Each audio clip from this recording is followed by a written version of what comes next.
I do want to talk some NBA because the NBA does resume today.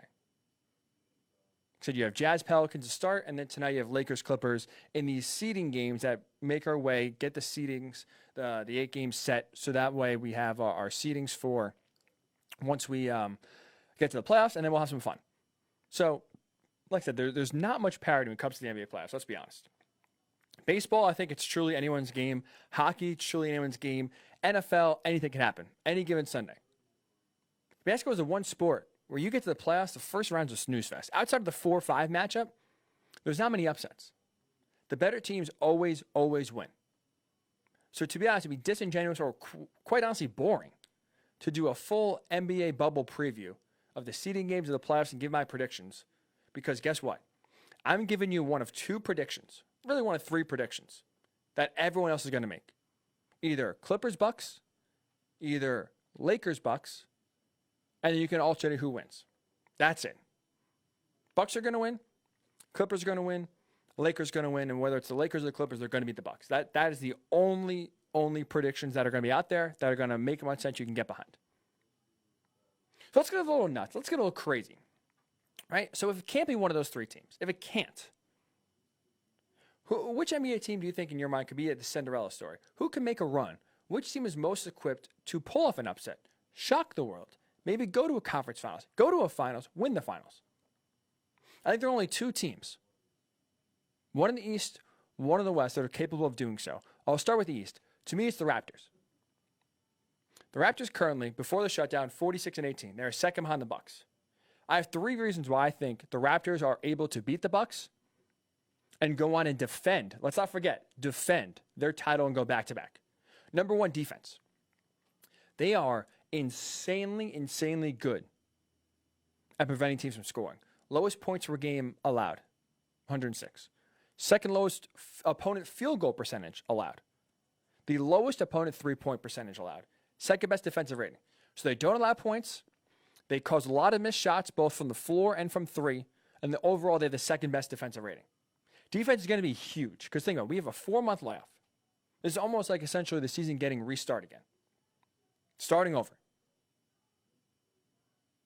Defense is going to be huge because guys are still working on their shots, even though that, if you have a hoop in your home, it's still different. It's still there's no intensity that they're used to. Defense is going to be majorly important. To me, the Raptors, there's really no one better. Having that defense is going to be huge, especially when you're going against Giannis, especially when you have all the shooters on the floor that the Bucks have. Defense is going to be massive. So I love the defense that the Raptors have. Number 2, I think this is where, to me, the Raptors have the biggest edge of all the NBA. Of every team in the bubble, to me, the Raptors have the biggest edge in this aspect, coaching.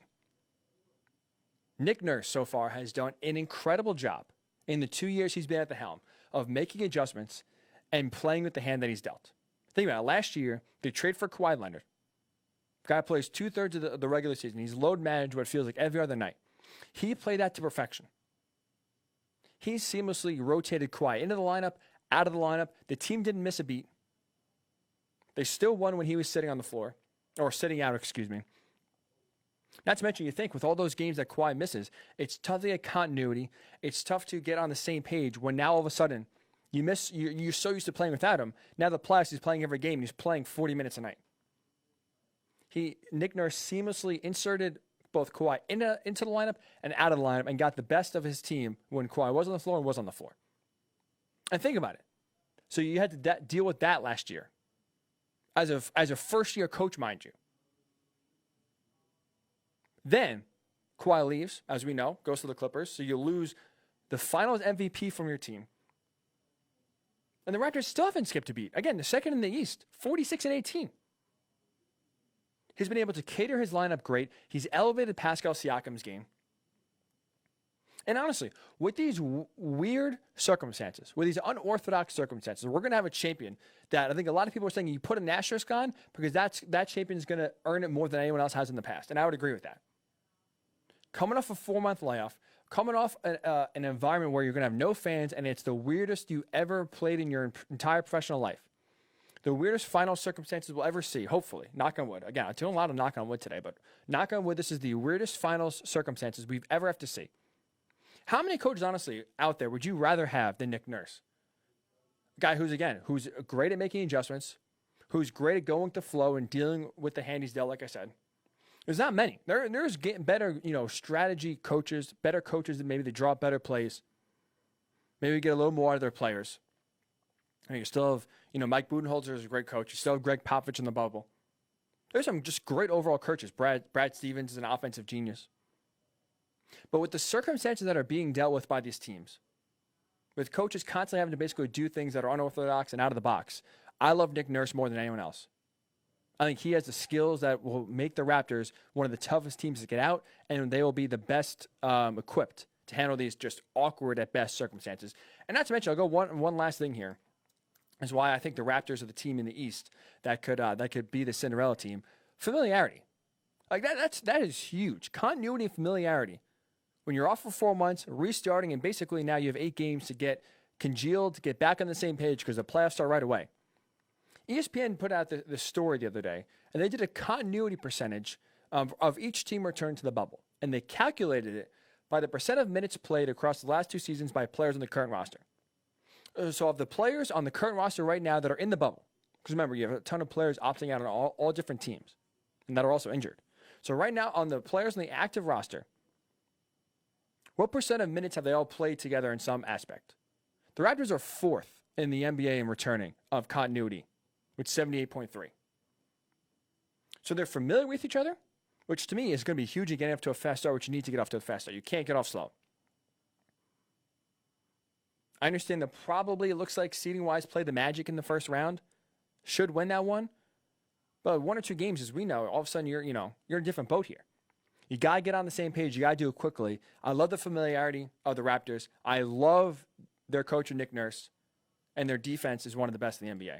So for me, those 3 categories are the reason why I'm going with the Raptors. I think that's the one that's not going to be an unpopular pick, to be honest. I don't trust the Celtics too much. I think they have a lot of talent. I just don't think they're there on that level yet of the Bucks. I like the Heat. They're a nice story. They're very young. There's really no other team in the East that's anywhere close. So the Raptors aren't exactly going out of the box here. Not a crazy selection. I'll say that. If you're talking one Cinderella team, everyone, for the most part, is going to pick the Raptors. But the team that I want to go in the West really quick here, that I'm picking at, I think that's going to raise some eyebrows, the Houston Rockets. And here's why. Styles make fights, right? As we know that. Styles do make fights. Since the Rockets have gone a small ball, basically they have just gotten rid of the center. They're going to shoot threes, and that's about it. They've averaged 115 points per game.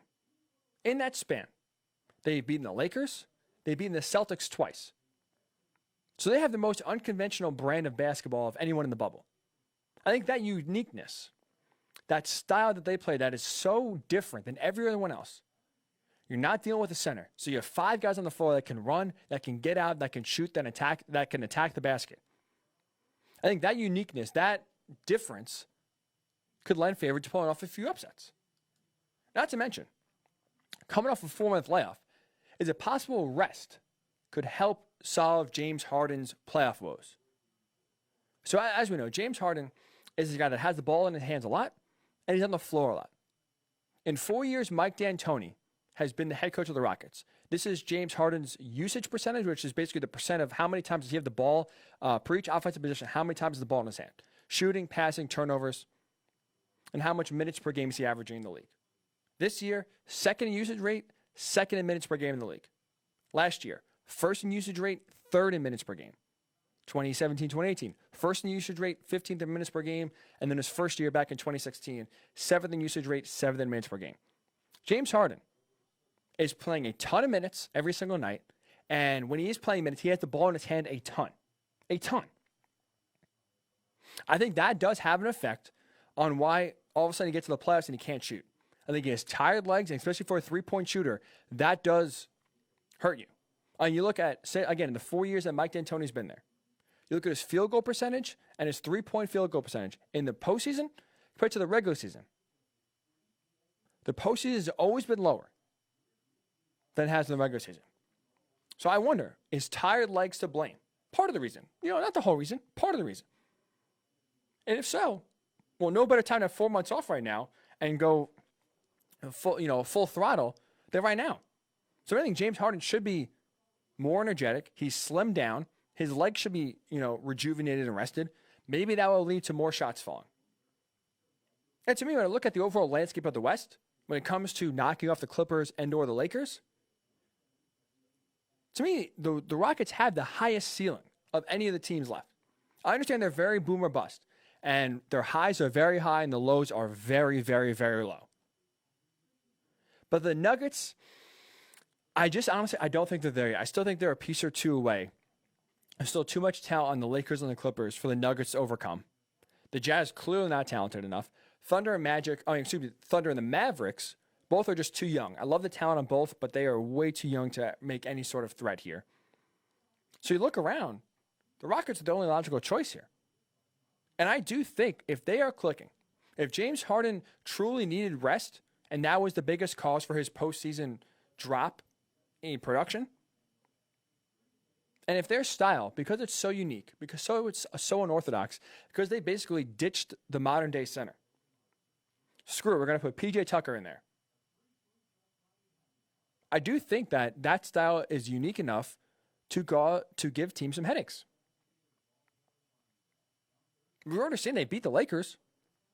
You don't have to worry about Anthony Davis. I mean, Anthony Davis had a great game, but they still were able to overcome that and beat the Lakers. They beat the Celtics twice since going to small ball. So it has worked. We'll see if it can work going to the playoffs. So I have the Rockets out of the West, the Raptors out of the East. If we're not taking the Clippers, if we're not taking the Lakers, if we're not taking the Bucks, which team in the NBA, which team in the East, which team in the West could make a Cinderella run? I'm going the Rockets. I'm going the Raptors.